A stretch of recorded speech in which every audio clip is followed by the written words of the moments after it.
Welcome to the Attack Action Podcast, where we talk about friendship, fun times, and most importantly, flesh and blood. Here are your hosts, Taylor and Isaac.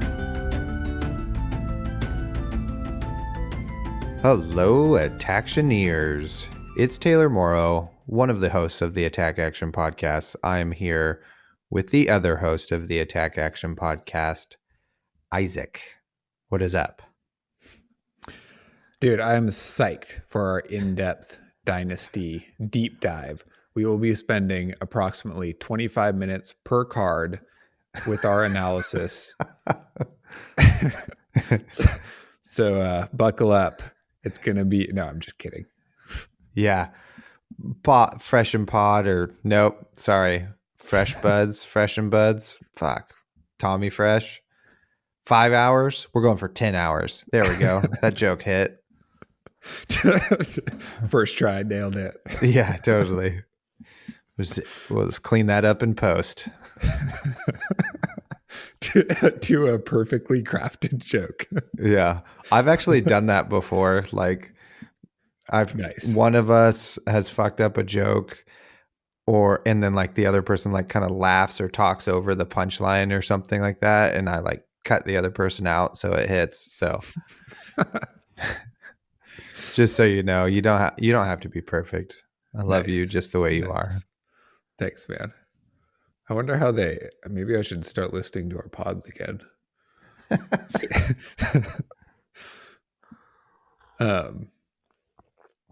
So in all seriousness, this is our Dynasty impressions podcast, if you will. Yeah. We're going to talk about like what we like, what we don't like about it, just I guess use cases and initial impressions for,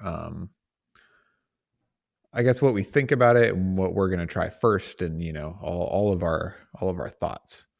Yeah, I haven't personally had a lot of time to like test in depth yet, so things may change. But this is our hot take. Hell yeah! So first, we'll start off though with our news segment. So Pro Tour 3 apparently is in North America per the fabtcg website update. That could be Mexico, Canada, or the United States of America. So pretty broad, giant chunks of land that we will have to parse through to figure out where the hell it is. But at least we know it's in North America. No date. And yeah, that's kind of it for the news at this point. Yeah, I think LSS is trying to be transparent about like they don't have it planned yet, but they're trying to give us what information they have, right? Like they're shopping around in North America. On our end, it like that's not like how plane tickets work or whatever, like, right? Yeah, with no can't date just and get no one place. to Denver. It's like, and then yeah. That's central. Yeah, totally. So I mean, I do appreciate them sharing what information they do have, but not booking anything yet.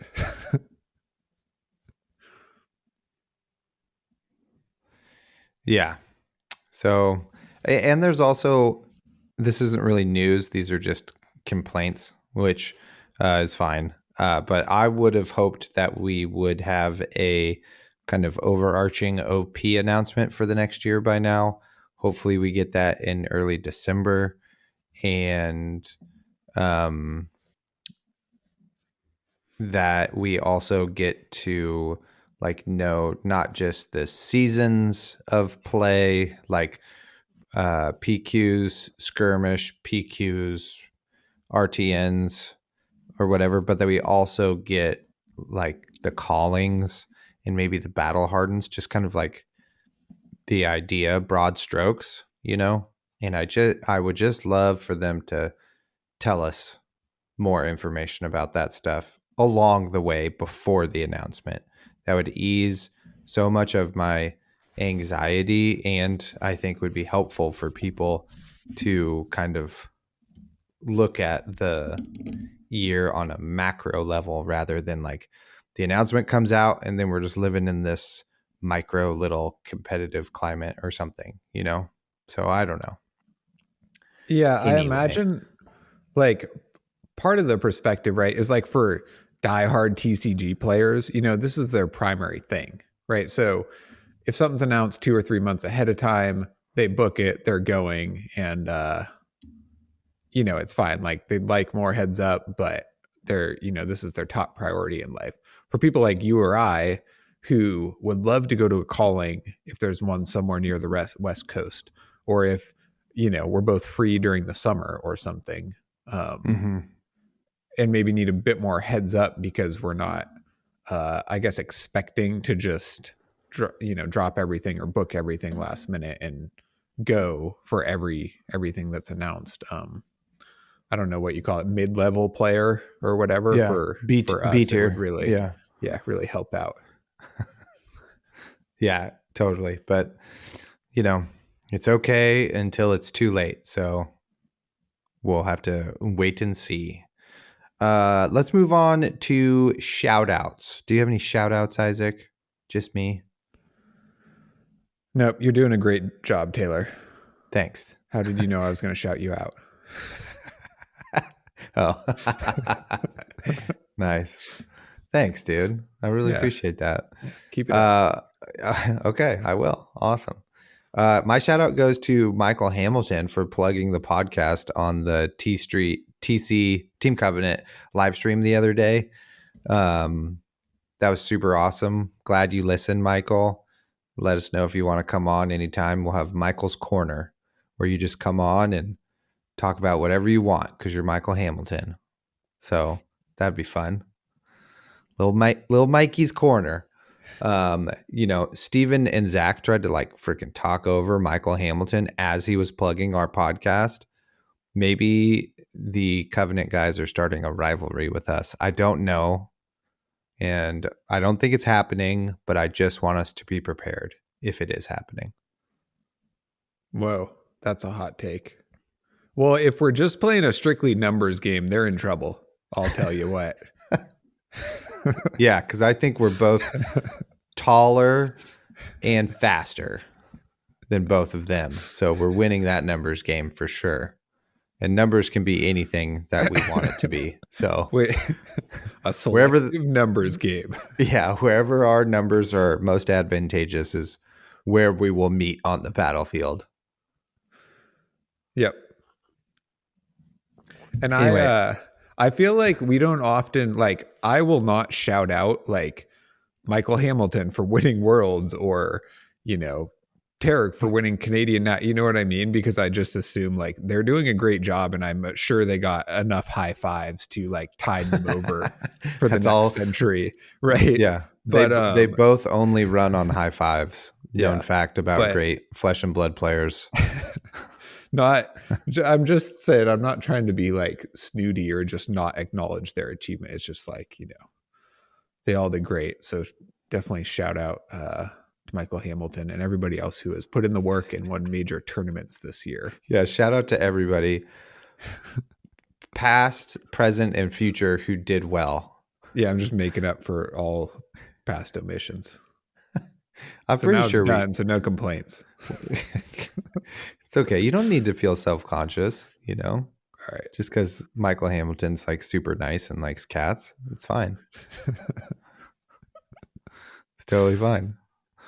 Okay, announcements. So a couple of things here. Be sure to keep your eyes peeled and your ears open for our end of the year live episode date announcement. We're for sure doing a live episode the week of Christmas. We're just unsure of the particular date and time as of this recording. So make sure you follow us on Twitter is probably the best place to go to get the update whenever that drops. Maybe we'll do a audio promo leading up to whenever we figure that out. So just be on the lookout for that because it's going to be a rip-roaring good time. It's going to be me, Isaac, Colin, and we're just going to, dick around for an hour, hour and a half, talk to the chat. Isaac will have a mustache by then I will. via the Twitter I'm working poll. on it. Yeah, I'm growing it as yeah, we speak. totally. It's going to be Never awesome. never sleeping. I'm always putting in the work. Yeah, totally. Your nightly routine, I know you've been really diligent about. You apply the coconut oil thinly to the upper lip and then massage for 10 minutes before bed. That's what I do every day. So, you should be in tip-top shape No, by December. I didn't know anything about mustaches, so I need all these tips. Well, okay, there you go. For Thanks. you and the listeners. Speaking of live shows, me and Mr. Thomas Fresh will be doing a Fab free podcast on December 21st at, went too far in the calendar, at 8 p.m. Pacific time. It will follow the Bud Rush Bellows. Insidious Chill is going to be me and Tommy reviewing a Christmas movie. And the movie we chose this year was Anna and the Apocalypse. So it's not flesh and blood related. It is just holiday buddy time related. So if that interests you, we'll be doing that. And we'll be doing this once a year, every year until we die. So you can look forward to this holiday treat every year. So make sure you tune in on December 21st, 8 p.m. Pacific time. Announcements further. Make sure you all support us. Check us out on Instagram. I just tweeted about the women's rugby final. Incredible sports moment. New Zealand playing in front of their home crowd in the World Cup Championship game against the biggest rival, England, who's on a 30-game winning streak. It's just on YouTube. You can go watch it. And I cried. I just bawled my little eyes out basically through the whole game. Incredible spectacle, incredible athletes, etc. What was I saying? Oh, yeah. Further announcements, follow us. Oh, yeah. On Twitter. And you can get all of that fun stuff about my hot takes about women's rugby on Twitter, as well as the Flesh and Blood content. Sub to the channel, leave a review. So y'all did a good job when I put this action item in the podcast before about reviewing it. So if you're listening on iTunes, blammo, give us a review. If you're listening on Spotify, give us the amount of stars you believe is appropriate. Hopefully it's 5, etc. All of those things help us out. If you're watching our vids on YouTube, thumbs it up, leave a comment, etc. All of that stuff is really useful. Don't be one of those people who listens every single episode and isn't subscribing. Just subscribe. It takes 2 seconds and does nothing negative to you. But it helps us out a lot. So appreciate it in advance. I think that's it. Do you have any announcements, Isaac? I do not. That was your segment. Sweet. Perfect. Okay. Let's get into some life updates. I recently learned that people enjoy when we talk about what's going on in our lives. So let's talk about what's going on in our lives. I had no idea. Yeah. Also, what do you got? I haven't talked to you in a while, so I would love to hear from you. What are you doing? Am I going first? Yeah, because I just got done talking. I have to take a sip of my eggnog and brandy, or excuse me, bourbon. Mitch is also in eggnog season. Yeah, totally. So good.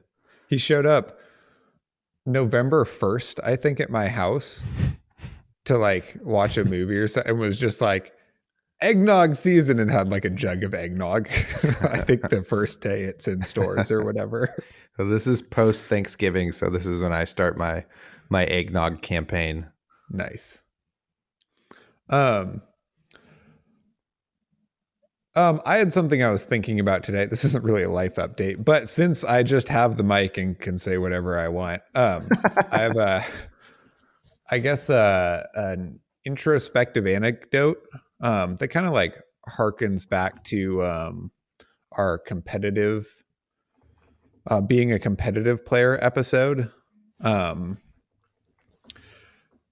so I went rock climbing this weekend, which is like another hobby I like to do as often as possible, although it's a little bit harder than just getting together to play a card game. But I had an experience where I climbed this route when I was out there, and if you had told me that I could even get up it when I started, I would have been psyched. It would have been awesome. You know, I like haven't climbed much recently. I would have been surprised and just like, yeah, that's great. I'm in a really good spot, and you know, great job, me. So then I Shout did out to me. yeah. But then I climbed this route, and I did it the first day, and I thought I was going to onsite it, but I fell at the second crux and then like worked it out and then completed it. Right. And, You should define a few of these terms. well, they don't matter. This is like it's going to be in relation to flesh and blood, but, Oh, okay. onsite is just where you show up and climb something without having seen anybody do it or like knowing anything about it. So you have to like, problem solve on the fly. Whereas, um, you know, most routes you kind of work it out as you climb, and then you try it over and over, and you eventually complete it through um, learning the route. So anyway, you know, I tried the night before, and I like did it. I cruised it. I fell at the crux, and then I came down, and I was like psyched. I was like, whoa, sick. I'm doing great. You know. Then I went back and tried it the next morning, and got all the way up to the second crux, knew what I had to do, did all the moves right, but you kind of it's a difficult move to kind of a blind hold. And I like did everything correctly and wasn't too tired or anything, but just kind of missed the hold and then whipped off and was like pretty disappointed, because I didn't feel like it was like too hard or whatever. I just kind of like flubbed it. Um, and I'm not really sure why, except maybe I was like a bit overconfident or just didn't like try hard enough or whatever it was, right? And so anyway, then so I fell once and then I did it. And then I went back later today and tried it again. But it was like too late. I didn't have the strength to like give it a go, right? I fell off the first crux, and then I came all the way down to like try to do the whole thing again, and then I fell off the second crux. But I could just tell I like didn't have the strength left to do it. So that was over. But it kind of reminded me of like competitive games of flesh and blood where it's like you're prepared, you know what to do, you have the right amount of resources to do it, right? You know the lines, you know the sequences, and it's like difficult. You have a lot of things to manage, your own fatigue and like kind of multiple things to juggle at once. And then for whatever reason, even though you kind of know how you should do it, you just kind of make a mistake and blow it, and then you lose that game, and it's like it's disappointing because you've everything leading up to that moment, preparation wise, and then during that game, you've been nailing it. It's great. And then you get to that moment sometimes, and it's not like you're too tired to like think for the rest of the day, or you couldn't have taken like 20 more seconds to like double check and make sure you're going to do it right or anything, but you just kind of make like a suboptimal play and lose, right? And that's kind of a bit how I felt today, in that like, and the same thing applies in that if you told me beforehand how well I would do, I'd have been psyched, like in a major flesh and blood tournament or like climbing this route. It's like very proud of how I did, the effort I put in, all of that. But Mm-hmm. then you have this like little moment where you could have done better. You were very capable of doing better, and then you didn't. Right. And now the moment's passed and you can't get it back. Right. Like I tried again today and I just couldn't do it.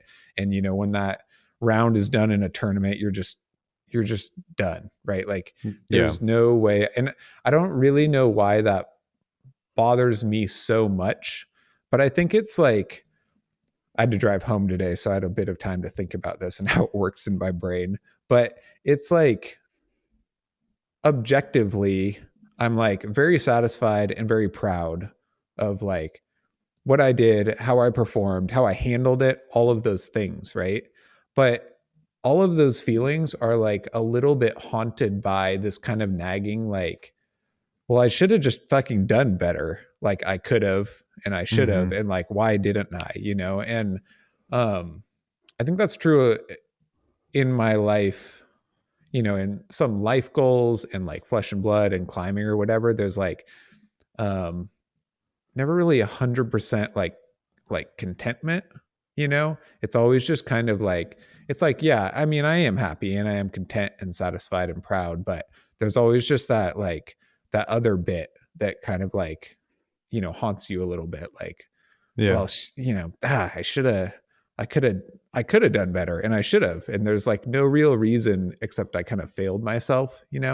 um so anyway, there's there's my quite long anecdote about how my competitive brain works, and I think that that's something that I kind of grapple with as a very like self-competitive person. And it was Mm-hmm. just like really uh made kind of crystal clear in the metaphor I had this weekend, that directly correlates to like specifically competitive flesh and blood. Right. But Yeah. Beautiful story. Two questions, maybe just one actually. What route was it? I don't remember the name. It's fairly new. Oh, okay. It was at the Marble Caves. It's pretty stout for off the couch me. um, Sweet. Well, good job. Slash, what the fuck? You should have done better. Totally. And I had my prep time, and then I had my window. I had my window when I could have done it. And then after that I I didn't have the strength anymore. And but I had it and I let it go. Totally. I fully understand that both from a flesh and blood standpoint and a rock climbing standpoint for sure. Like for me, one of those moments was like the Vegas calling, the first one, when I just was like, all I want to do is just day two. That's it. That's all I care about. And then I Mm-hmm. was like in a pretty good spot to like top eight the event. And then I was like, oh, fuck, now I could top eight. Awesome. Well, let's try that. And then I didn't do that. And I was like, fuck, I suck, dude. But I still made Yeah. top 25, which was pretty rad. But it was like hard to swallow. But yeah, it's like if you had told me I would accomplish my goals, then that would have been awesome. So Yeah, you'd be uh, like, sold, done. That's great. yeah, But excellent. Thank you. But yeah, yeah, it's hard to maintain that perspective and that sort of thing in the moment when it's happening, you know. And it yeah, and can go that the other way too, though. Like you have this opportunity to have done really well, exceeding expectations in the moment, and you can also view that as like, oh, holy shit, like that's pretty freaking good. I did not think I would be here in this moment where I am, and I'm doing it. I'm surprising myself, and that is uh, this is just so cool. What an opportunity I'm having. So, you know, it can be also one of those moments too, if you can train yourself to make them one. Yep. Yeah, totally. And that, I mean, that kind of drive has value as well, and that it motivates you and stuff. But it would just be nice to sit completely serene and accomplished.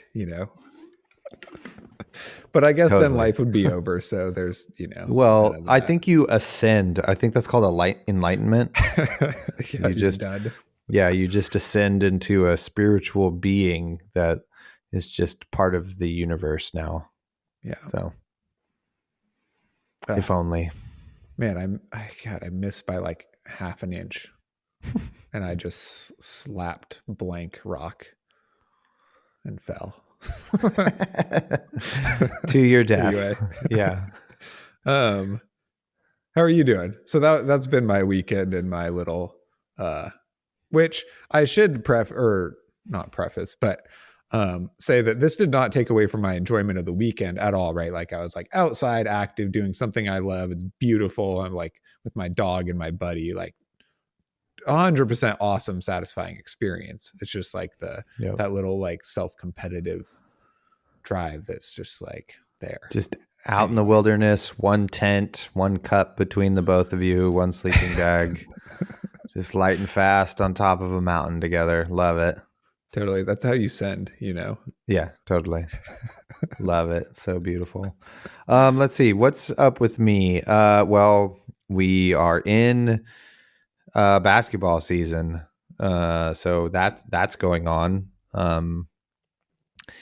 And we haven't had our first game yet. We were supposed to have a game last week, but there's this like pretty gnarly sickness going around. It's not COVID, but like every athlete in Northern California like had it for the last 2 weeks. So the team had to cancel. So now we have to, instead of playing a team that was going to be a bit more competitive for us, we now have to start our season against a pretty tough opponent. And it's an away game rather than a home game. And I was really looking forward to having a game under our belt to kind of like gauge where the team's at and kind of frame Monday's practice around that to prepare us a bit more. And then we have like our first major tournament coming up also.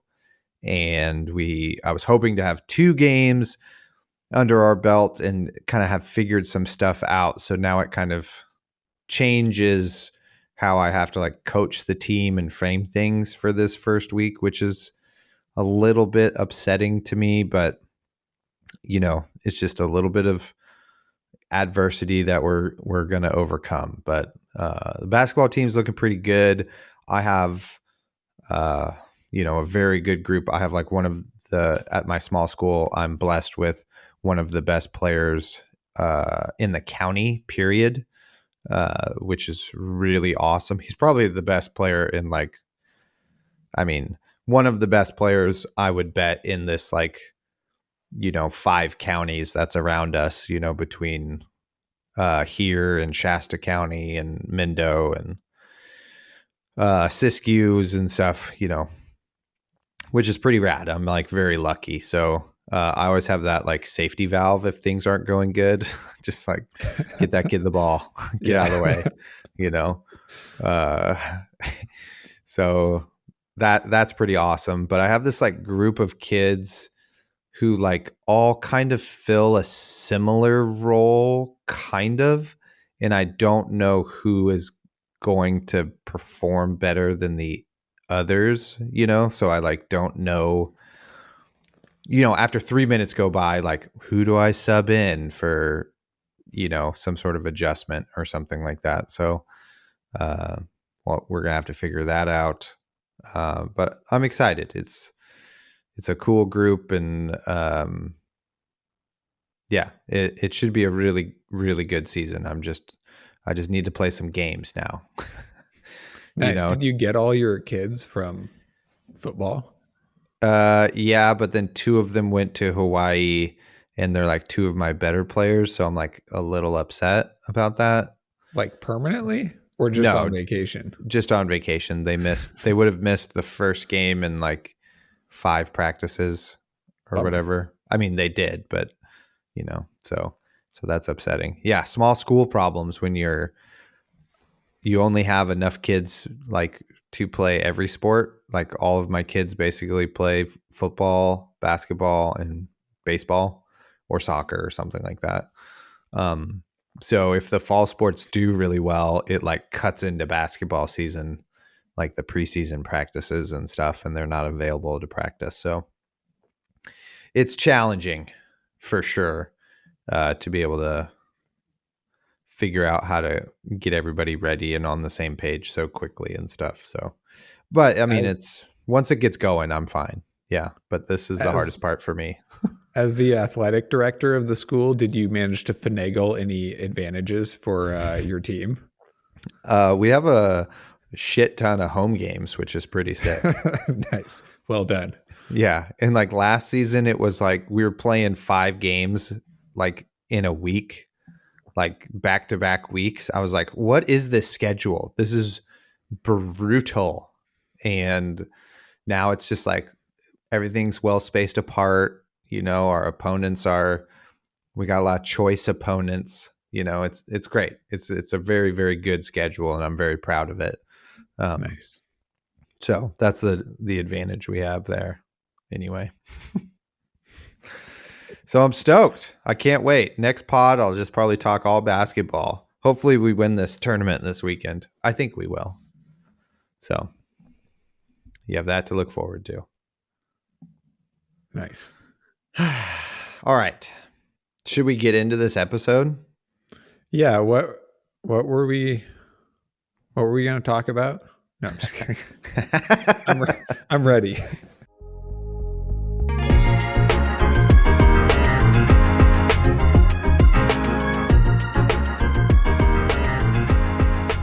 Awesome. Okay, so like we said, we're going to talk about Dynasty today, and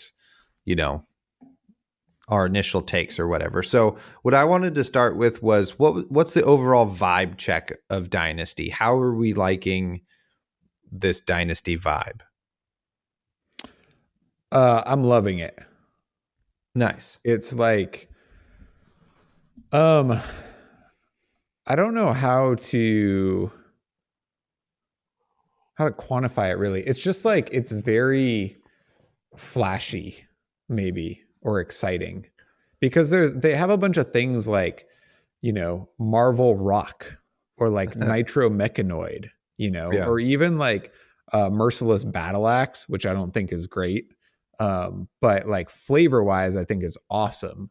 I think they really, just the overall vibe for me is like very, I don't know, like energetic, like bright and colorful, and just like infuses a lot of life into the game, which yeah, is great. It's got me hyped up. How's your vibe check going? Vibe is good. Dynasty, I think, passes the vibe check. I don't think it's as rich in flavor as Everfest was, but that like extra carnival item trinket flavor we like also suffered for, right? In those things being like not good cards or playable. You know what I Yeah. mean? So it is maybe better that it's just like it's a pretty good vibe, but it's not like, over the top in its vibe. Yeah. But all the Marvel weapons, like you said, are really cool. Like they look like they're in the Emperor's throne room or secret weapon vault or something like that. And that's really fun. And just the fact that they have like there's a new class who murdered the Emperor even before we got to play with him, which was pretty cool. So those things I like, and the artwork's great. Again, just like really nailing the artwork. Yeah, definitely. I think that I mean, they did a good job with the Emperor theme, and now we have the assassin, which kind of forwards the story, and that the assassin has killed the Emperor. And the Emperor following the like build up storyline straight from Uprising. I think they did a pretty good job of giving this set a theme without, like you said, the Everfest theme was great, but then it just translated us into us having like a bunch of cards like High Striker or pick a card, any card or whatever that card's called, or Mm-hmm. whatever, which just ended up being, I don't know, maybe something's playable someday, but it just kind of like underwhelming or disappointing once you got the cards in your hands and were like, trying to play with them. Right. Yeah, for sure.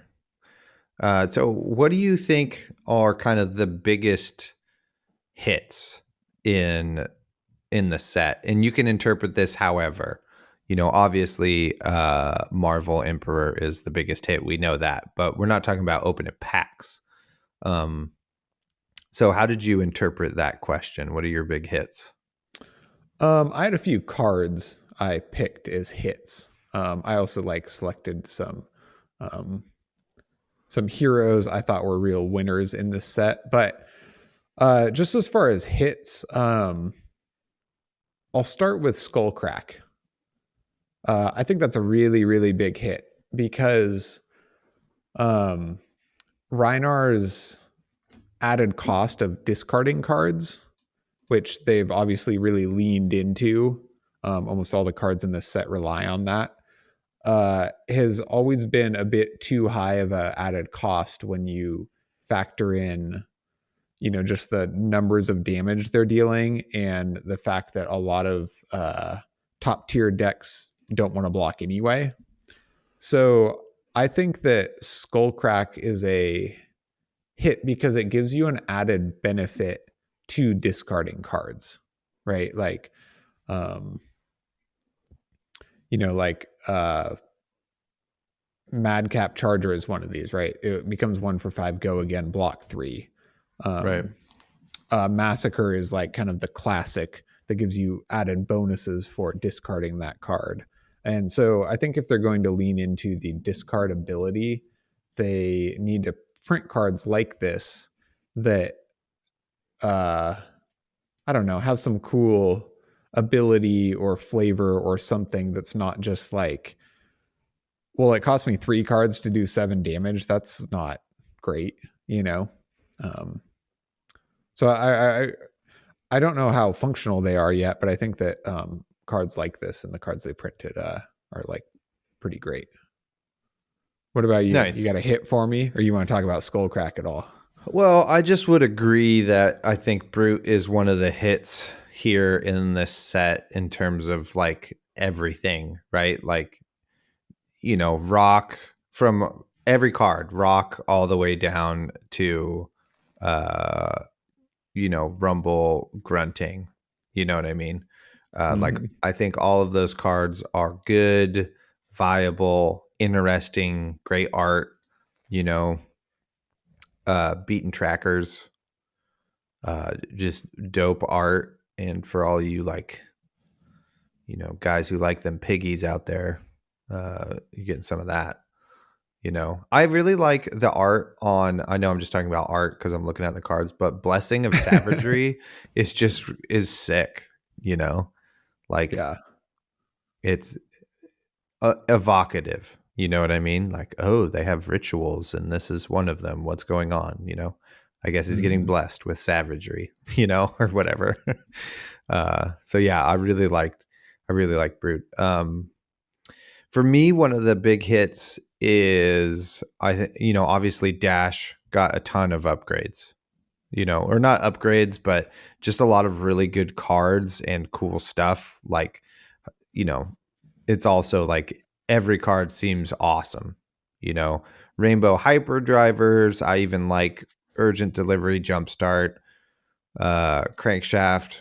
Maybe not so great, but who knows? I don't know, but then especially the Majestics, and the piece of equipment, Galvanic Bender, and obviously the Pulse Wave Harpoon, which I was sorting my bulk and found a Pulse Wave Harpoon in there, which I was pretty stoked about. Nice. You going to be picking up Dash? No, that's too many cards, and unless Gotcha. the Nitro Mechanoid becomes like, maybe tier 1, I would be pretty into that. I really like Transformers and mechs, so it would be sick.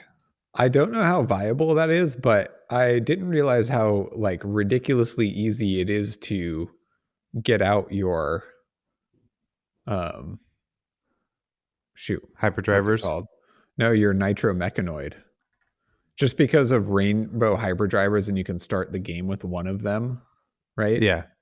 Um And the BIOS update allows you to banish them and put them into play. yeah, definitely. And you slowly do burn them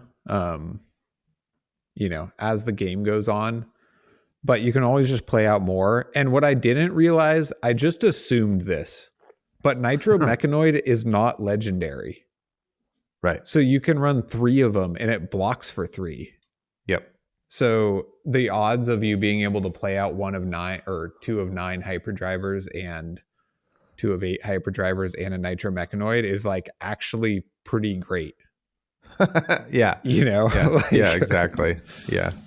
So that's pretty scary. Something that everybody else probably realized and I just hadn't yet. Yeah.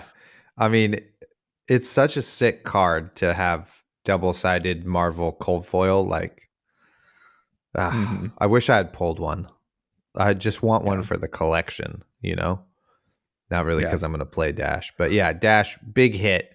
I think was like kind of B tier before Dynasty, and I think now is A tier. I think it's up there I think with it was as one A of the tier. best. Now it's S tier. I don't know if you have an S tier in your ranking system, but I always forget that it goes higher than A, which is weird to me. so we're in agreement. Yeah. Yeah. Yeah. Whatever the second tier is, it's that. Gotcha. Or whatever. Or it went from the second tier to the top tier. Yeah. I mean, Hanabi Blaster or Hanabi Blaster and Pulse Wave Harpoon are like just strict upgrades, right? Like a lot of the cards in this set are like alternate archetypes or side grades or things to experiment with maybe, but these cards to me are just like really strong in the archetype they're made for. And the last thing I want to highlight for Dash is BIOS update, which is quite good. Also blocks for 3. And I'm gonna be honest, I don't like this card because it's just like kind of trying to high roll your opponent. Yeah. Right. Like if you have 8 items in your deck, it's like you're probably not going to hit one on the turn you play this, but then if you do, you like maybe win or I'm just about exchanges in games and playing with your opponent, not just like, well, is this the game you hit on 2 of your BIOS updates? Because I don't know what I take away from that, but I understand it makes for like exciting gameplay or whatever. So that's my little bit of curmudgeon-y commentary. What do you think else is a hit in this set? Let's see. I put Iron Song Pride. I really like that card. In that, I think Dorinthia, giving her another tool to punish decks who are like unwilling to adapt to her is like a good upgrade, right? Because Iron Song Pride isn't like overpowered or broken, but if players are going to play decks that like literally cannot adapt to like needing to block every once in a while, then having a card that punishes them for that and maybe like makes players adapt to Dorinthia and actually have to like change their strategy or interact with her, I think is a good thing. Yeah, it's a pretty dope card. I mean, it's also an instant, which is freaking awesome. It is. Yeah, I really like that. And it's just like, you used to work really hard to get a counter in Dorinthia, some boomer flesh and blood shit. And that was like the game you were playing was like, if I get a fucking counter, you're so fucked. But Yeah. now Dawnblade just has a counter every other turn. It always has go again. You know, she's just freaking slicing and dicing you, hacking you down with her sword. And you just have to like kill her first, you know, while you like bleed out from all of these sword cuts and your armor's all fucked up and stuff. So this just adds more to that nightmare. And then Totally. Shin comes along and freaking pummels something, and you're like, Yeah. oh my god, yeah, Yeah. It gives Dawnblade go again. You overblock, then he pummels his CNC following it or something. yeah, Stuff that totally, shouldn't be allowed. yeah, Yeah. Back in the day playing against Dorinthia, it was like, well, when her Dawnblade has go again, then you got to really respect it, right? This is when I maybe overblock, like shit's getting real now. But then when it doesn't, it's like, well, you know, I can weigh what's going on or whatever. Maybe there's a glint, but now it's just like always go again. yeah, And just lose lose, it seems like. But totally.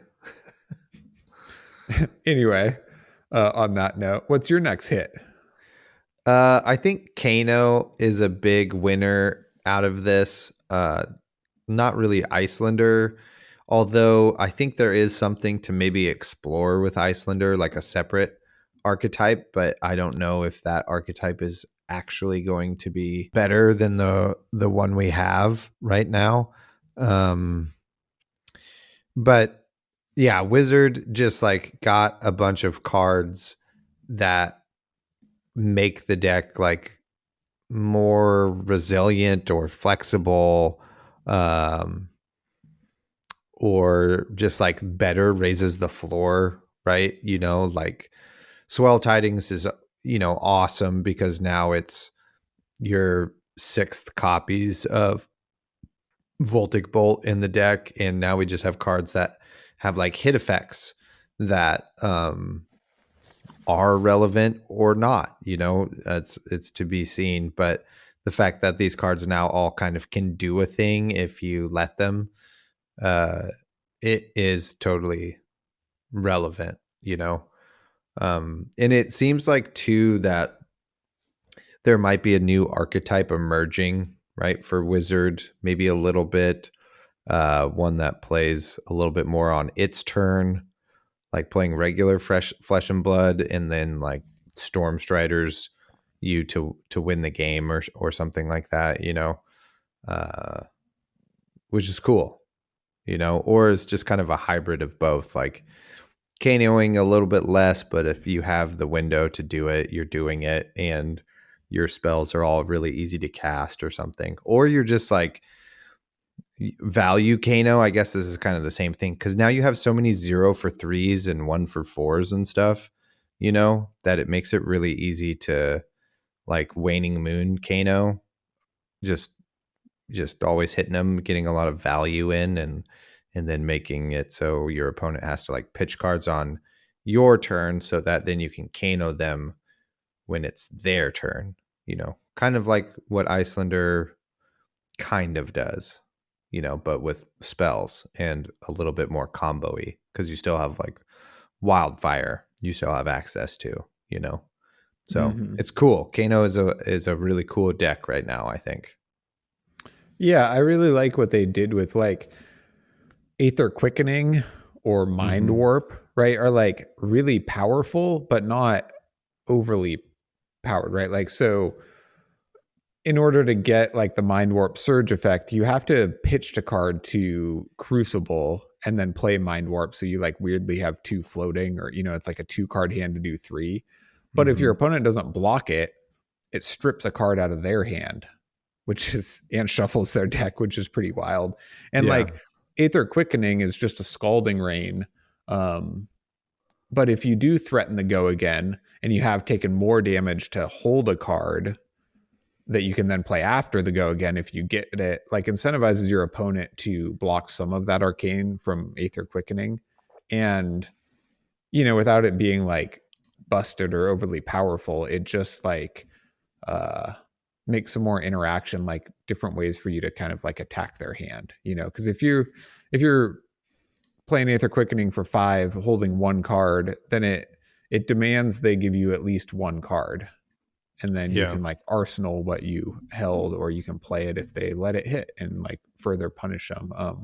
So I get like in the same vein as Iron Song Pride, I just like when they give classes tools to force your opponent to interact, right? Because we've been at certain spots in this game where it's like, well, yeah, if you're an ice hero, you're fine, right? Like, Yeah. or if you have like guardian attacks and pummels, you're like well set up. But then like all of the other classes that don't really have a way to make an opponent interact with them or punish them for not, are kind of just shit out of luck. So Yeah. I'm a big fan of like any cards that, uh, make your opponent have to be adaptable. Totally. I also really like Blessing of Aether. I don't know if it's going to be good, but it is tantalizing, in the Waning Moon Kano, because you can play this Waning Moon for 2, maybe keep tempo, and then on your next turn, your like 1 card hand comes in for 6, which is pretty sick. If you have a red 0 cost, just Or your awesome. spindle comes in for 8 or whatever. Yeah, or exactly. 7. Yeah.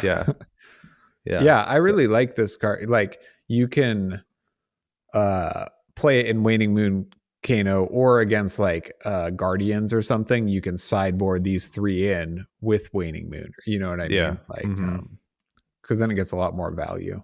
Yeah, you can get over their AB and stuff. Yeah, exactly. Yeah, pretty cool. So yeah, Kano's one of the big hits for me. Back to you, Isaac. You got another hit?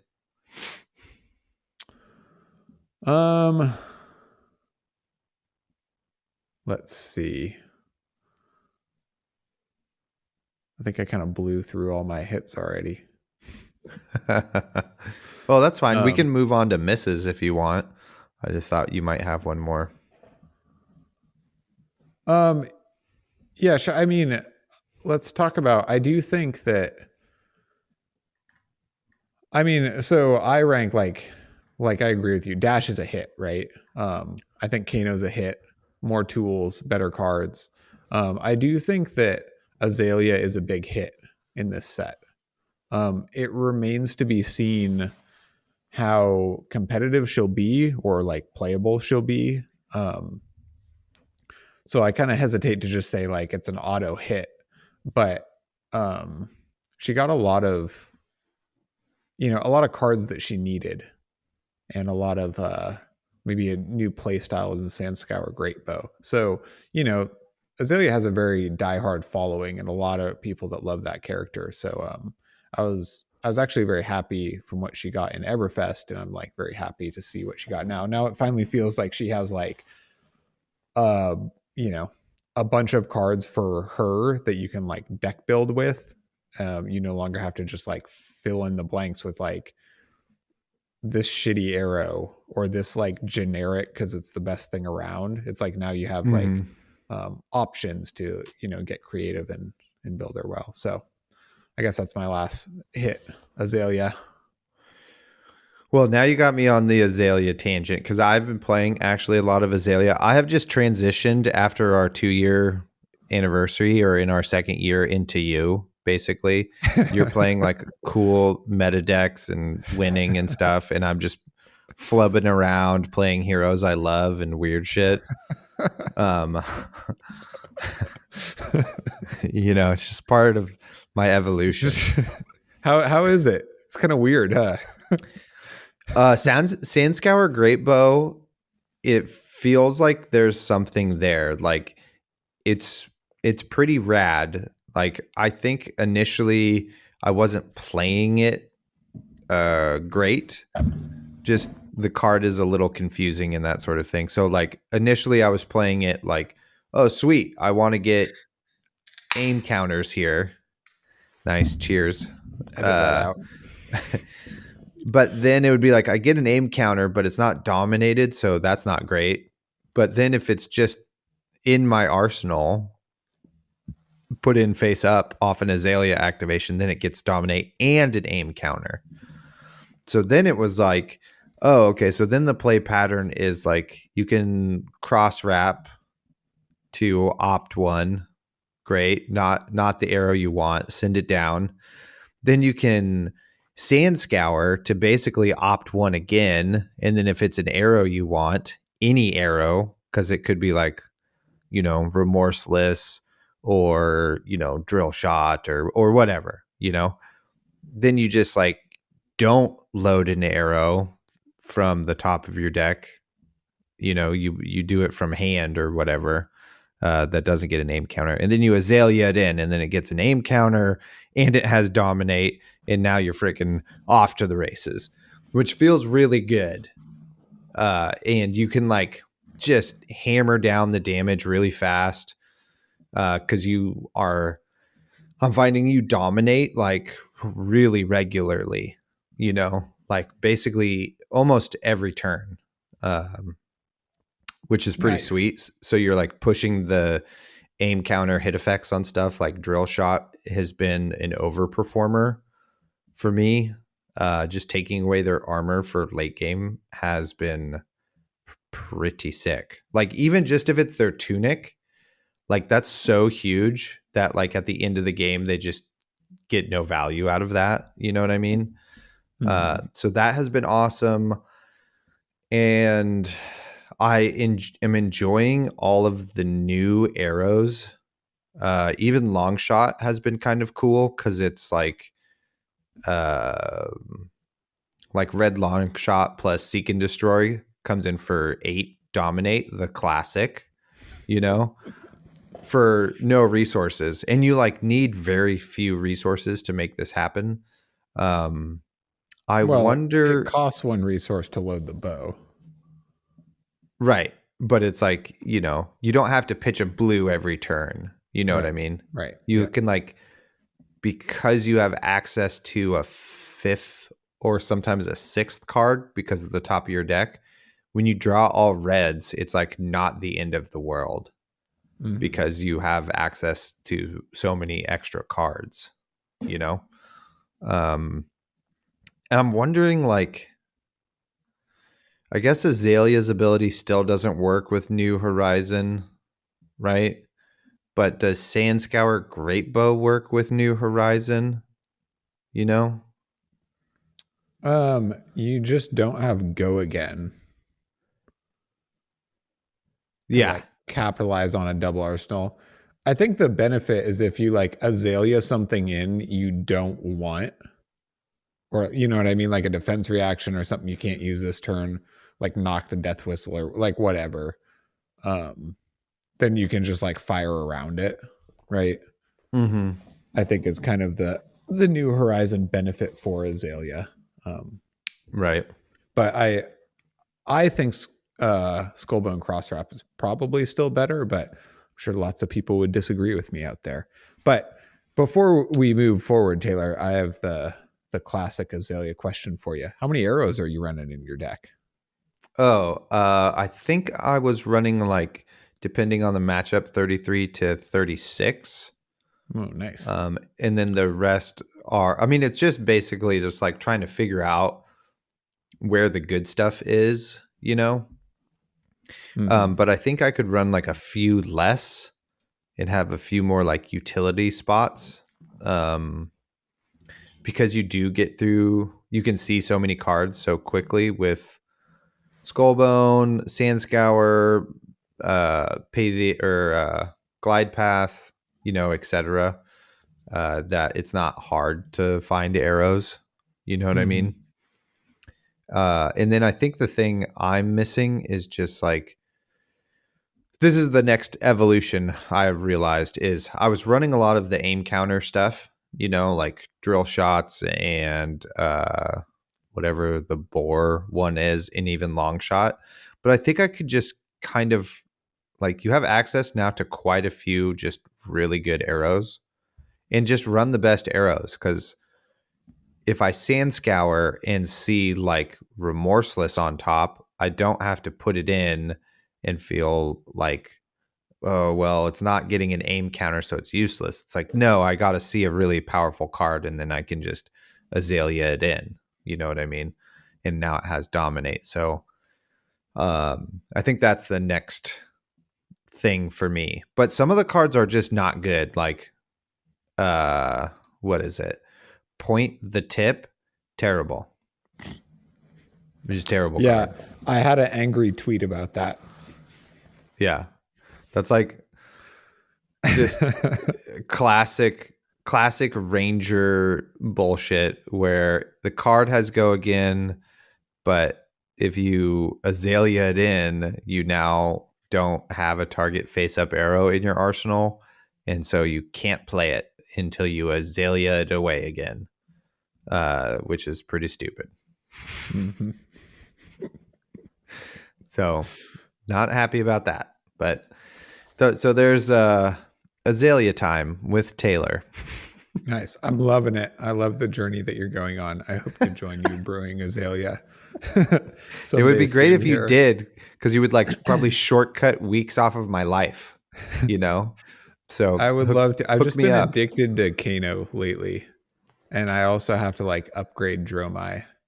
So I don't know. I'm just not playing enough for the amount of things I want to do with a brand new set. You know, it's weird having a brand new set drop and then have like no play, which is good for us. It's like good to have a break, but um, I don't know.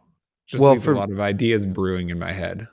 for me, it's like, oh, good. I get to like muck around with Azalea and like axe Dorinthia and bullshit, you know, Mm-hmm. with no consequences of time wasting or anything like that. So it's actually been, I think, great for me in that regard.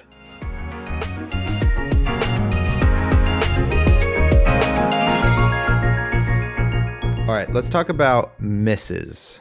What are the biggest misses?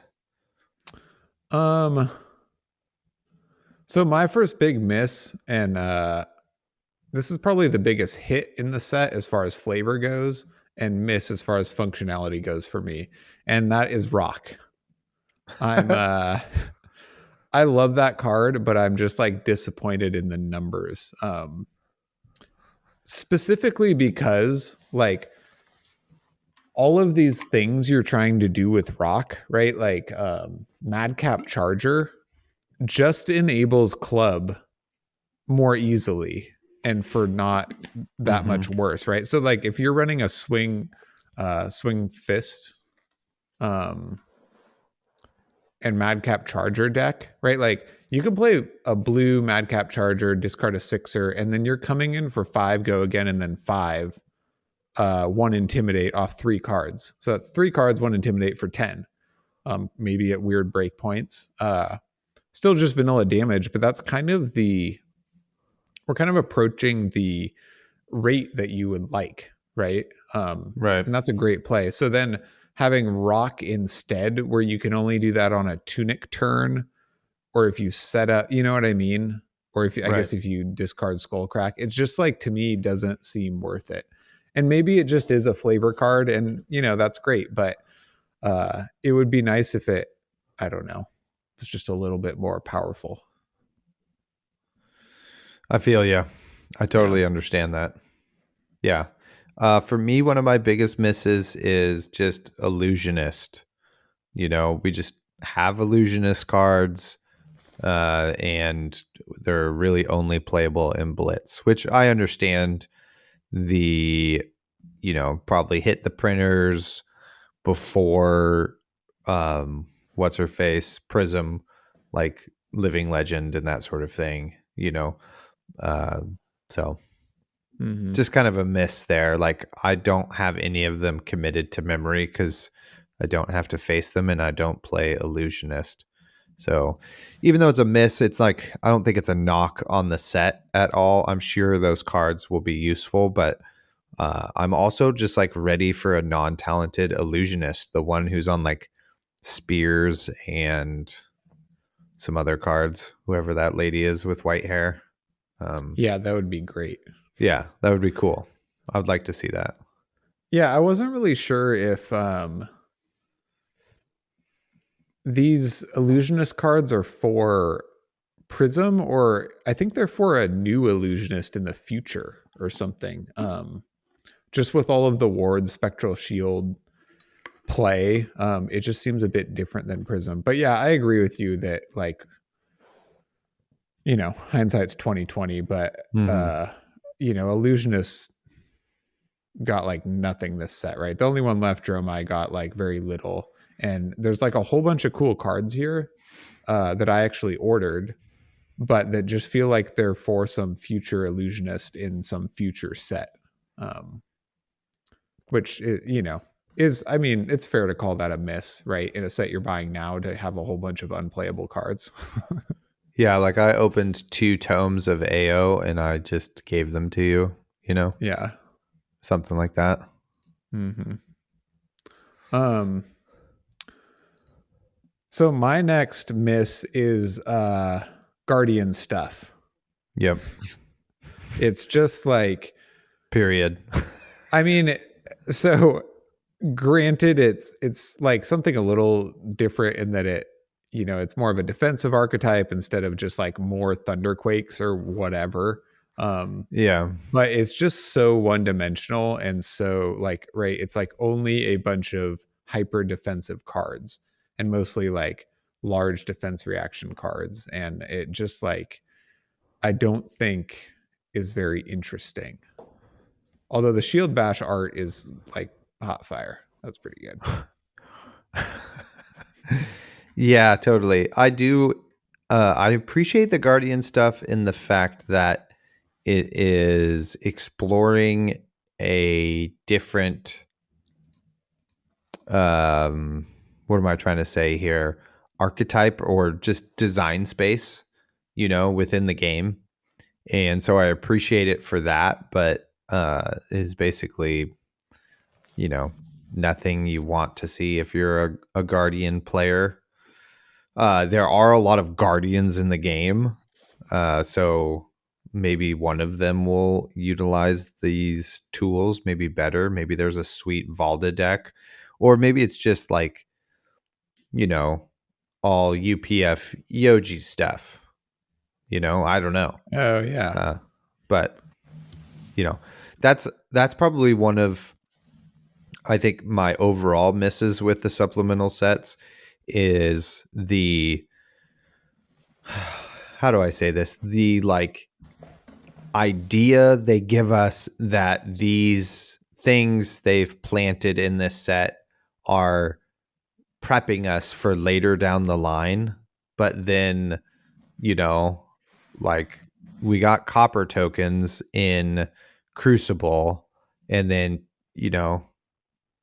here we are, we have gold tokens, and it's just like, cool. We just have like a thing we're using sometimes or something. You know what I mean? So Mm-hmm. it's not like, or we had Dread Scythe and Monarch, an unplayable archetype for any Rune Blade. You know what I mean? So you're like, oh, sick. There's going to be a Rune Blade that cares about health gain, or health gain is going to be huge, or it's just going to be like pretty efficient to use 3, a whole blue to attack for 4 in the deck or whatever. And that's just not the case also. So, or like Dreadbore, etc. I know Oz from Go Again Gaming, I think is the name of his channel. Shout out to him for reaching 1,000 subscribers. He exclusively runs Dreadbore, but he's also like an Azalea tryhard. Well, tryhard is negative. He's the leader of the Azalea cult, I guess, is maybe more accurate. So, so he finds value in that, So that's my tangent about supplemental sets. They give you Yep. false hope. Totally fair. I mean, yeah, it is cool to get all these alternate tools, but then if you get like an alternate tool that's really cool and then it's just like abandoned, it Yeah, is a bit of a, letdown maybe. totally. Yeah, because that's so like that ties into one of my misses is Axe Warrior. Like the sweet new axe is so cool, and I definitely want to swing a giant axe and chop people in half. That would be just a fun way to play, but we don't have the support. And because of that, you're making me think that we're going to have sweet axe support, but I know it might just be like one card 3 sets from now is the axe archetype or the next axe card or something like that. So yeah. Yep, I hear ya. And it's weird too, because you're working with like they have the hatchets and the great axe now, right? Yeah. So you need cards for both, or one gets abandoned, or they both get abandoned. I don't know. We'll see. Hopefully, somebody brews a cool axe build. But yeah, the new axe, as cool as it is, it's kind of like rock in my mind. Gosh, it's so cool too. Man. Merciless battle axe, just freaking slice anyway. Yeah. You know what? Just to move backwards for one quick second, they obviously did not learn their lesson from miraging, because they printed another 1-for-6 yellow card in Phantasmal Symbiosis, right? So now you can have your like 9 Wartune Heralds, 3 Miragings, and 3 Phantasmal Symbiosis to just get like train wrecked by Prism. I'm really glad that I don't have to face that down. Damn it. Come on. Dodged a bullet there. Yeah, totally. Because then your just sideboard is like, okay, I'm going to bring in 14 or like 15 6 cost or 6 power cards for no reason, Because otherwise they hit me for, 21. 18. Anyway. Yeah, 18 off of blue. Yeah. Be awesome. All right. Back to the normal timeline. I actually have as misses, I have aim counters as a miss. Which, please correct me if I'm wrong. I just felt like tying all of these arrows to one specific bow is, I don't know, a bit unfortunate or limiting for like future rangers or bows or archetypes or Lexi or whatever. I don't think these arrows are like overpowered with the hit effects just printed on them. Maybe they are a bit too strong, or some of them are. That could be argued, but it's like a bit unfortunate, right? Because like all of these cards are just printed as you have to run Sandscar Greatbow, and your hero has to be able to use that weapon effectively. Otherwise, these are all dead cards for like all of time. Maybe the mechanical will turn out to be really cool and it'll be worth it, but that was kind of my take. Yeah, I'm surprised aim counters don't do more. You know what I mean? Or that if it wasn't a non-attack action that was like, if your arrow has an aim counter, it has overpower or something like that. You know what I mean? So, or, has pierce 1 or I don't know what, but anything at all. Yeah. So maybe they are opening up design space to be able to utilize aim counters in different ways, just like copper tokens and stuff.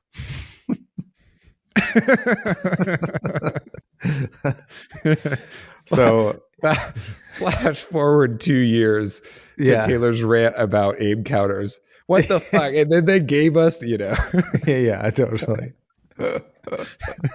So well, the hope is alive, but I'm prepared for it to just die. My last big miss so far is the lack of lore in this set. It's been out for almost a month, and we got the Arachne 1 story, which was pretty good, but no, like, what's going on with Icelander, Dromai, and Phi? Who is the Emperor really? Like, and Shiana. Yeah, and Shiana's hanging out. Like, come on, there's this whole story. You promised us there would be a bridging between that set and this set, and why are we waiting?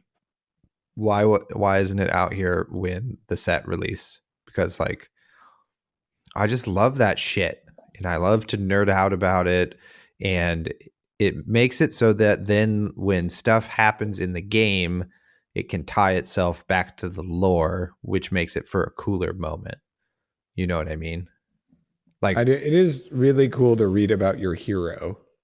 Like yeah, just playing it is like fun and mechanically, but then when you read a whole like short story about your hero, you're like, whoa, cool. You know, I don't know. yeah, yeah. So let's freaking give me the lore, baby. All right, that's it. Yeah, I agree. I would love it. Just read it before I go to bed. That'd be a Yeah, good night, you know. yeah, totally. Um, my last miss is just the lanterns. Maybe there'll be some multiplicative effect later or something. So, like the artwork is awesome. It's so beautiful, but there's just no world in which like 1 point of anything is worth a whole card. Uh, hopefully, I'll be proven wrong. You know. Dude, Anyway, what are you talking about? Lanterns are broken. you you still you also have to hit off the top of the deck. You don't even get the effect automatically. But It's all too right. easy. All right.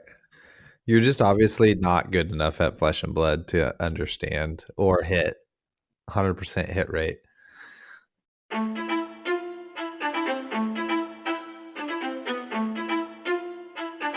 Does the meta like actually change now that we have Dynasty out? Like, is anything dethroning Icelander, Oldhim, and like the aggro decks? You know, the aggro deck of your choice for that tournament. You know, Yeah, I think that the meta will stay pretty similar with one exception in that I see Dash like kind of taking over, right? Because Dash is a sideboard into Guardians and um could already maybe arguably race Fi, maybe not, but now with all of the Dash upgrades, it would logically follow that Dash would step into maybe that aggro deck spot, specifically because of her strong game into Guardian. It's also a pretty tough matchup for Icelander and maybe even now for Kano as well, with just like all the hyper drivers and everything going on. um, right? what's your meta take? Yeah, that's basically, I agree 100% with you. I think Kano is like one of the unsung best decks in the format. You know, I don't think it's so much a triangle. I think it's Icelander, Oldhim, Dash, and then Kano is like the trapezoid that we're working with there. Um and so we'll see if like things start to shift and people start packing Spell Void or Oasis Respites or something like that. And then maybe Kano or Icelander fall off a little bit. But then we'll just see.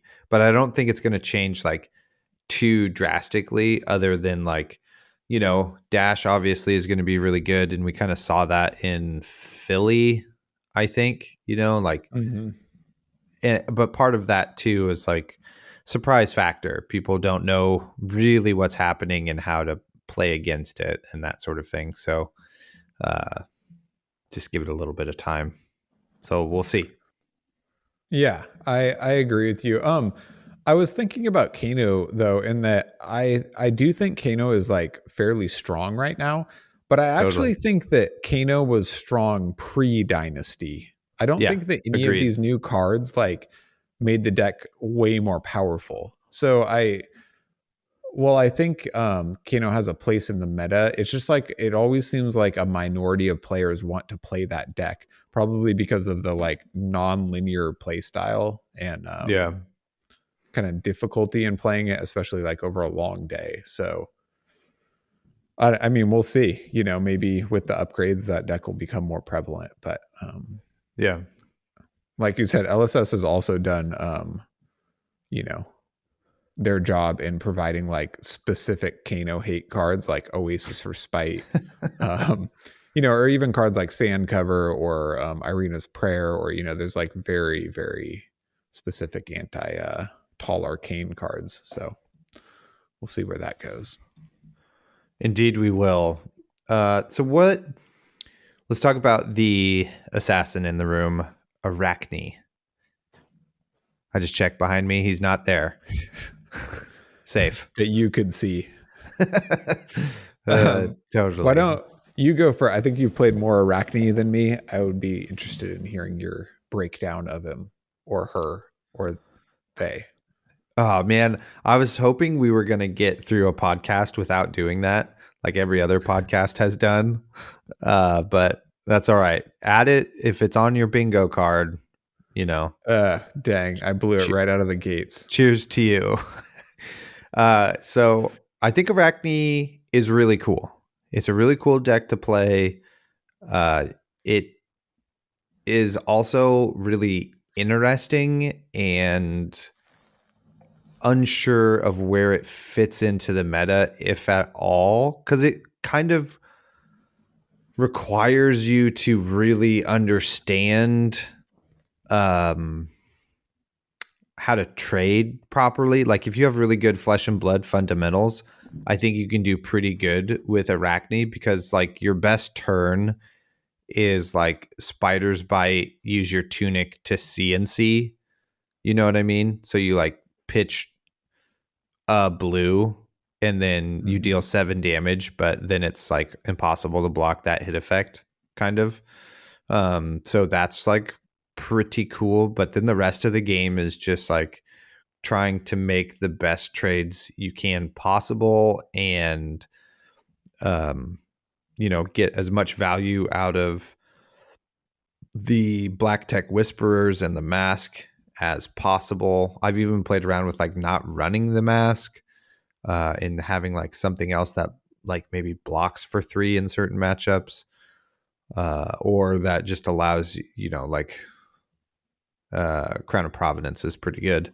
But anyway, so I don't know where it fits into the meta is my summation, but it has potential, but you have to be ready to play like the full like 50 minutes to get your opponent to this like end game where like you just attack, reaction them or shred them, or because then like Spider's Bite into a thing becomes, you just get a ton more value out of that, because then you're like dealing a damage and requiring them to basically block with 2 cards every turn off of your either 1 for 5 or 0 for 4.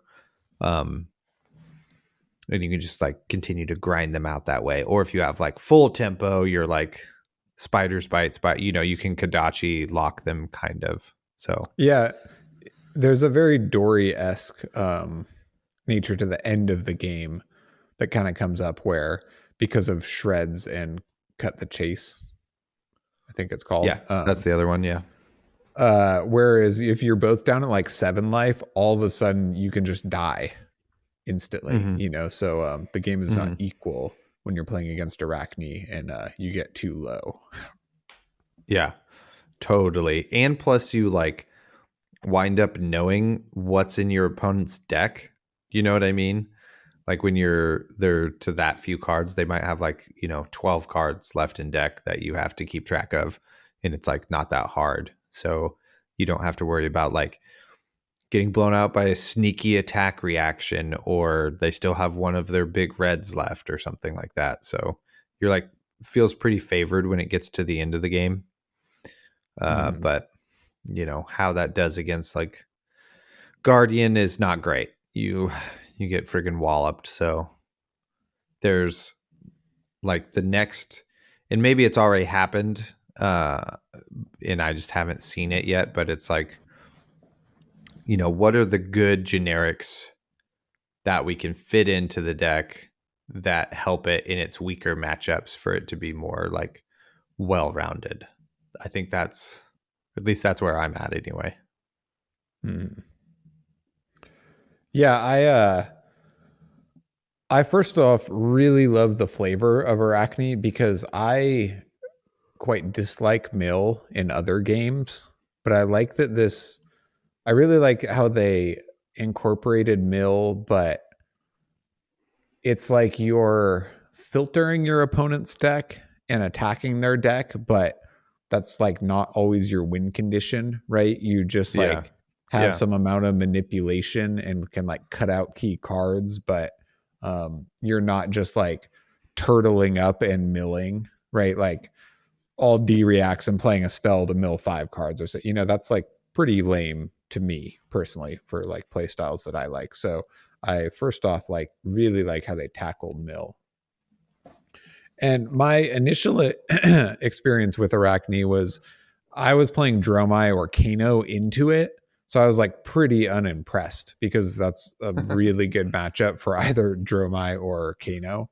Right. Um, but then I had an interesting conversation with you and Colin or you and Mitch maybe, where you guys talked about like, well, yeah, but the deck is like maybe really good into dash, or like maybe even really good into fi, like decks that are like really card hungry and don't want to block quite as much. So then if that is the case, then hopefully Kana or Arachne at worst can be like kind of like Azalea in that you can like attack decks that are weak to it. And so Right. maybe it's, kind of a Metacall or a spike deck. Um, or maybe hopefully it, as it evolves, could be a little bit more well rounded so it can have its strong matchups like those. And like you said, some tech to deal with its bad matchups will emerge. Yeah. Hopefully. I mean, we'll see. Like, this just might be the assassin pool for quite a while. I don't know. So it's Mm-hmm. still pretty cool. And it's still super early. And, I'm not writing it off yet for sure because it's new, whole new Yeah. way to play Flesh and Blood.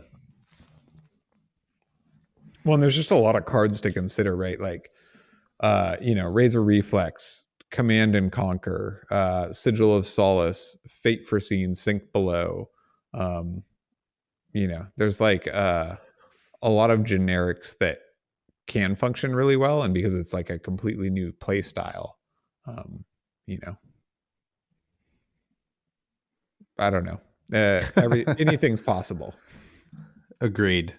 So, how would you rank Dynasty versus the other two supplemental sets? So, Crucible and Everfest. Uh, just kind of very a la Crucible, right? Like it feels like a lot of characters got new tools, not too many just straight like power creep upgrades, hopefully. And it's easy for me to say it's much better than Everfest because Everfest to me was like a lot of unplayable cards and then some pretty like offensive cards like Miraging Metamorph or Swarming or Revel. Cards that are just like strictly much better, and then cards that are just not really playable, right? So being an upgrade from that is not that hard. Yeah. What do you Uh, think? yeah, I think it's hard to beat Crucible, and it's also hard to compare it to that because of the time in which it came out in our uh, early days, how it was a pretty monumental set that like addressed the current meta and made the game better and more fleshed out because it was like so early. Um, so hard to know if it's actually better than that, but I think it's safe to say that Everfest is bottom tier and Dynasty is above it. I would definitely say Crucible. Maybe Crucible was like a bit better in terms of like cards for card in the whole set. like everybody got an upgrade. It seemed like there were no real misses. Mm-hmm. Whereas like the hits in Dynasty are great and they're for sure hits, but there are just some like, there are some misses for sure. The second thing, I know this is a little off topic and also my back in time moment, but I did want to talk Oh, about cool. I'm how ready.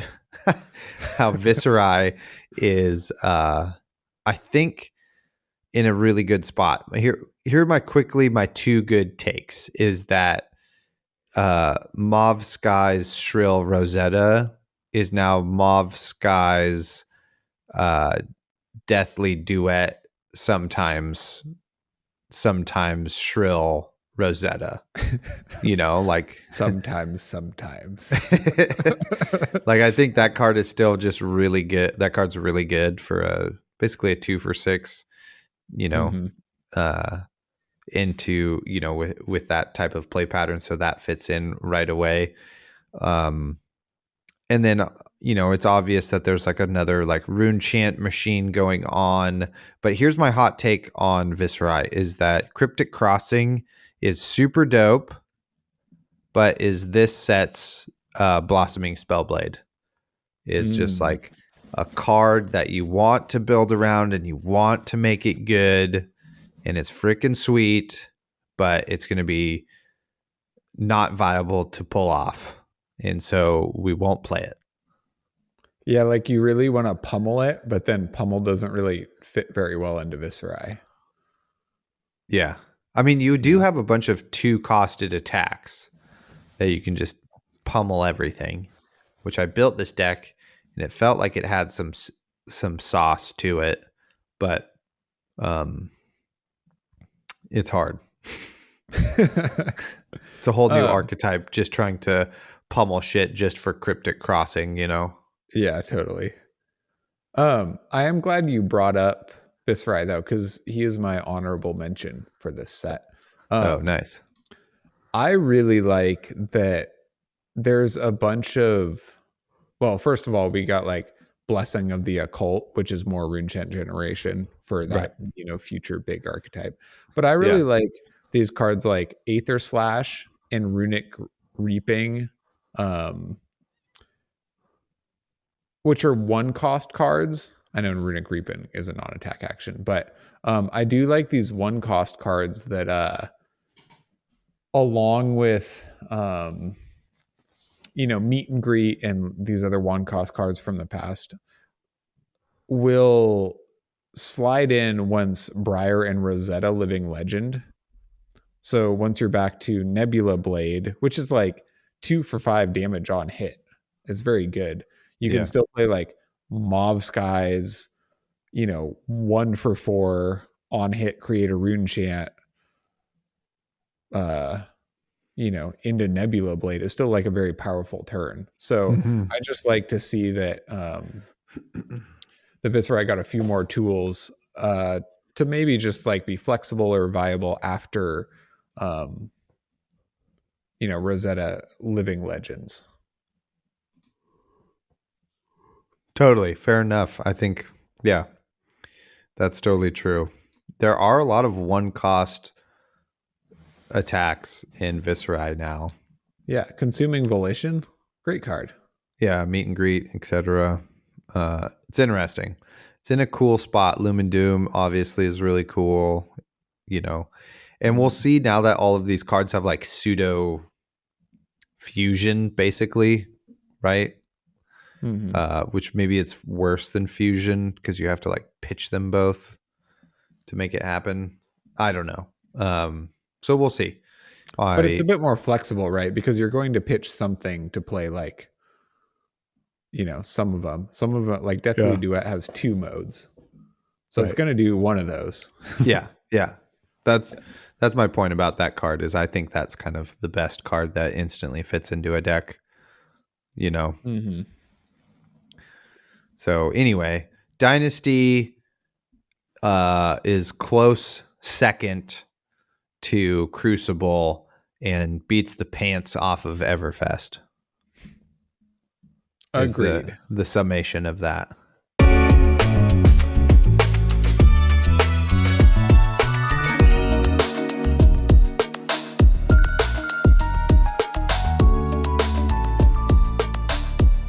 let's get into some listener questions here. So for some reason, our audience on the Discord, which shout out to the Discord, unprompted, just had a bunch of questions for us, mainly Nate.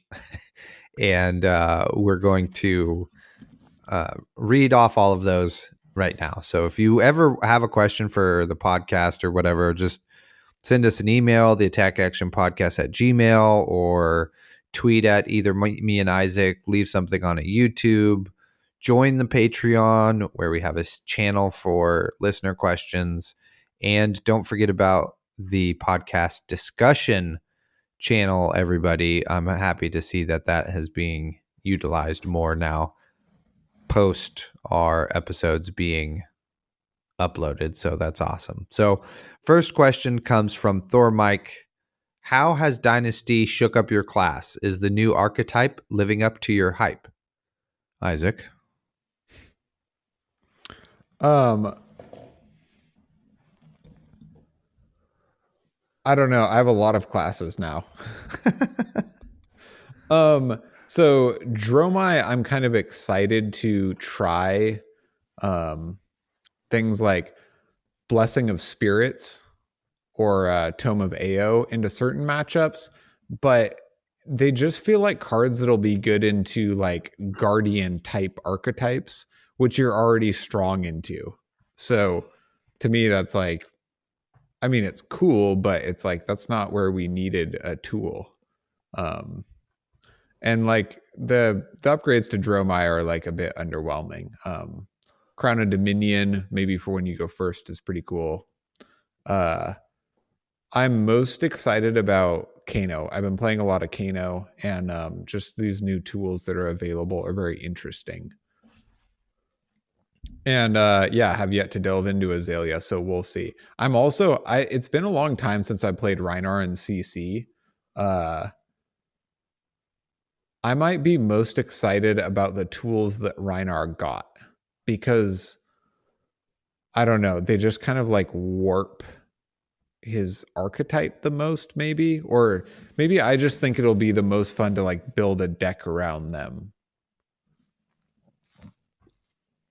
Nice. What about you? That's a very broad question. It is. Oh, I'm actually running 39 arrows. I'm super sorry. Including blues and yellows, though. Yeah, but I side some of those out in some matchups. So, right. Okay. Sorry. I just had to check the stats there. That's cool. It's cool. It's okay. A lot of arrows, though. It is quite a lot. It hasn't. Icelander got very to 0 help, so there's no hype. It got nothing, and it's all good.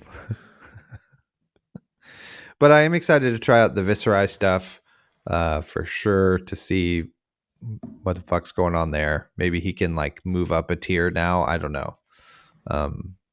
There are definitely like some good cards, just adding Looming Doom in there.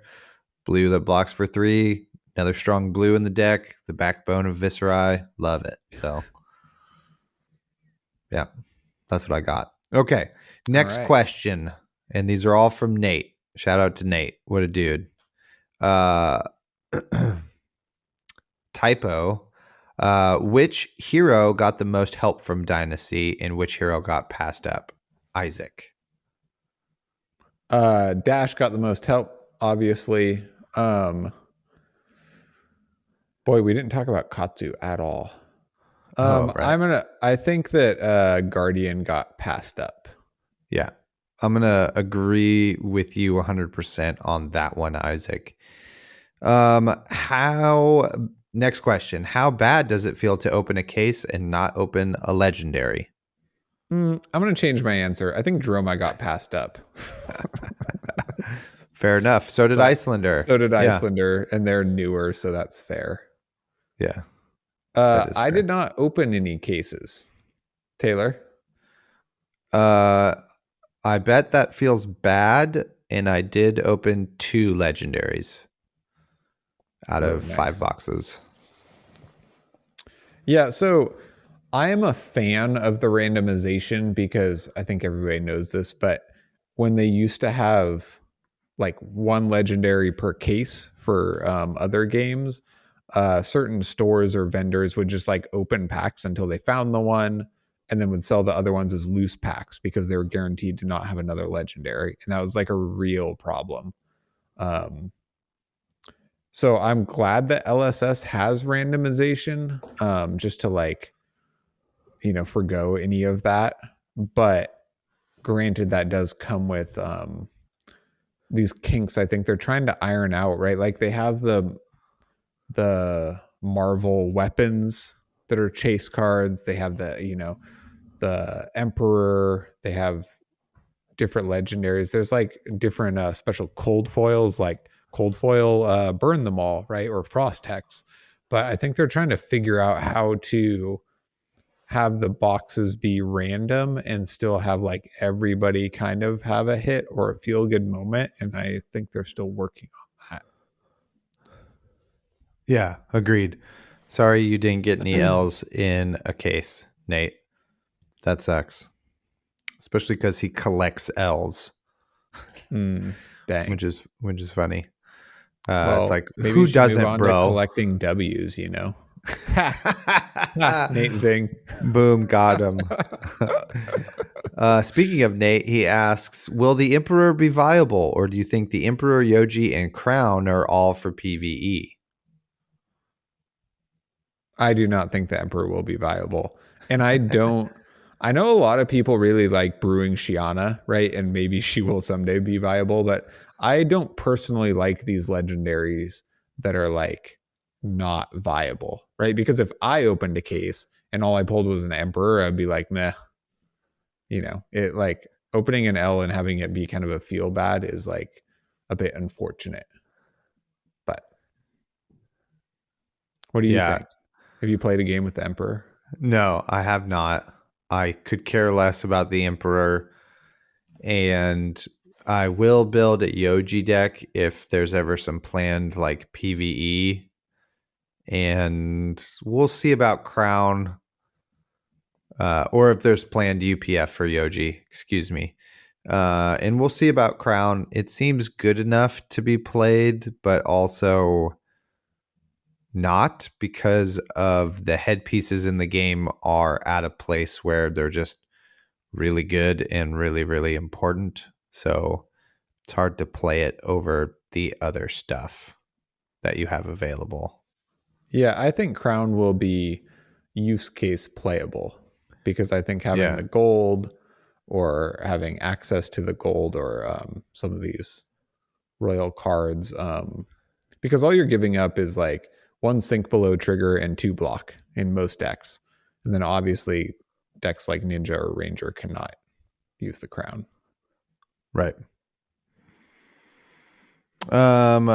Okay. Next question from Nate. This is specifically for me, I believe, since you do not have a lawn, Isaac. Well, I have But 60 acres of lawns, but those, when probably it's doesn't like fit the that, definition of a lawn. those are called fields, Yeah, fair enough. and prairies. Those are what those Also, are called. mine don't grow to like 24/7, 365, Yeah, totally. So lawn maintenance update. So here's the update.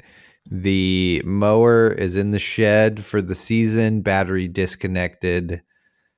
And while that is happening, we're I don't know how many times, like 5 times expanding our garden area so it connects to the house. So now, and then we're like putting down cardboard and mulch on top of the grass there. So in the future, there will be more flowers and less lawn. So that's kind of the update. Nice. Boom. More flowers, less lawn. Yeah, totally the best. Sounds great. And then last question from Nate, very topical for me today. Do you cut down your own tree for the holidays from your backyard? I do. I live in an oak woodland, which is like I I don't know A if you type call of it tree. endangered. I don't I don't know if you call it endangered yet, but it's like a diminishing uh, ecosystem or whatever in California because of fur encroachment. Furs are native, but without regular fire, they have been moving into the oak woodlands. So for me, cutting down a little fir tree for my Christmas tree is like win-win, right? Because I want to get rid of the furs anyway, and then I get a Christmas tree. What Awesome. about you? How'd your Christmas tree shopping? How's that going? Went great. We have just this one stand of I think they're grand firs. And one of the little ones I put in quotations, it's still huge in the house, but little compared to trees. Uh Maria turns to me and goes, I think I'm just gonna go cut down our Christmas tree right now. And I'm like, okay. And then she comes back in the house with the Christmas tree and we set it up and she trimmed it. And so yeah. Usually we Nice. do it together, but she just did it. They're always way bigger than you think once you get them inside. Totally. Last year's tree was insane.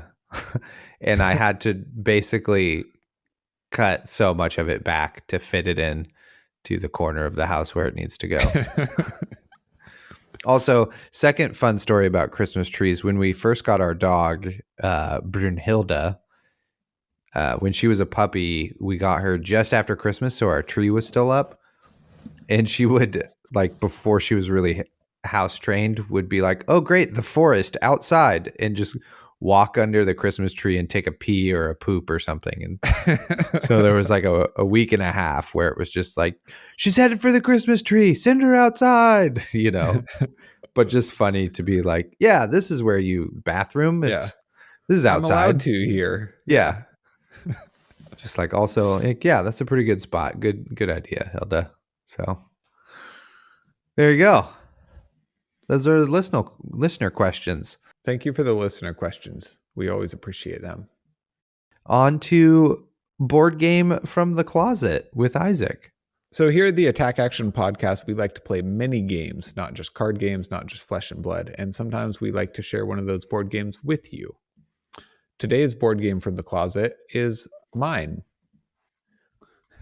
I've had a bit of a drought lately because I haven't been playing enough board games and kind of blew through all the ones I played. But when we were at Worlds and at the pub after party, or call it what you will,